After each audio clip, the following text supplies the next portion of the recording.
ফাইনালে তামিমের অপেক্ষায় 2 রেকর্ড।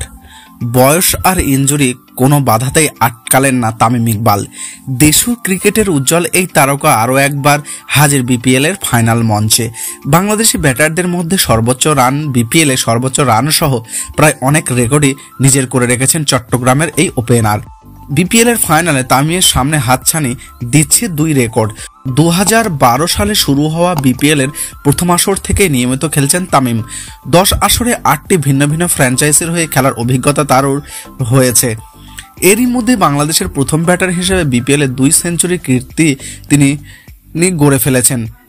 একবার সেঞ্চুরি করেছেন ফাইনালের মঞ্চে। 2019 সালের বিপিএল এর ফাইনালে তার 141 রানের ইনিংস এখনো বিপিএল এর দেশীয়দের মাঝে সর্বোচ্চ। 2016 সালে চট্টগ্রাম ভাইকিং এর হয়ে তিনি করেছিলেন 476 রান। এরপর 2019 সালে বিপিএল এ কুমিল্লার চ্যাম্পিয়ন হওয়ার টুর্নামেন্টে করেছিলেন 467 রান। এক মৌসুমে বিপিএল এ দেশীয়দের মধ্যে সর্বোচ্চ রানের তামিমের 1-2 স্কোরসে রয়েছে 3 থেকে 4 নম্বরে। এবারে বিপিএল এর সেটাকেই টপকে যেতে পারেন তিনি।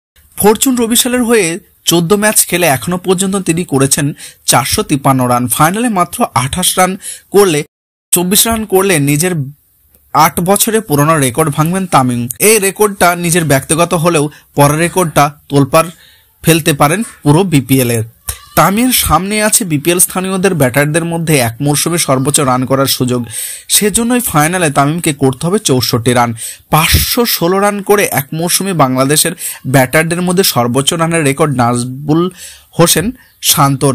ঠিক একই সুযোগ থাকছে তৌহিদ হৃদয়ের জন্য। তামিমের চেয়ে 1 ম্যাচ কম খেলে মাত্র 6 রানে পিছিয়ে আছেন এই তরুণ ক্রিকেটার।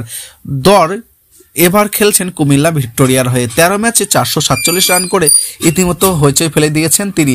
এছাড়া তামিম এবং হৃদয় দুজনে পাচ্ছেন দেশীয়দের মধ্যে দ্বিতীয় ব্যাটার হিসেবে 500 রান করার সুযোগ। তাছাড়া এমন কীর্তি নেই আর কারো। বিপিএলে 1 আসরে সর্বোচ্চ রানের রেকর্ড অবশ্য প্রেটিয়ার ব্যাটারি রুইলি রুশোর। 2019 মরশুমে 1 আসরে রংপুরের হয়ে করেছিলেন 558 রান।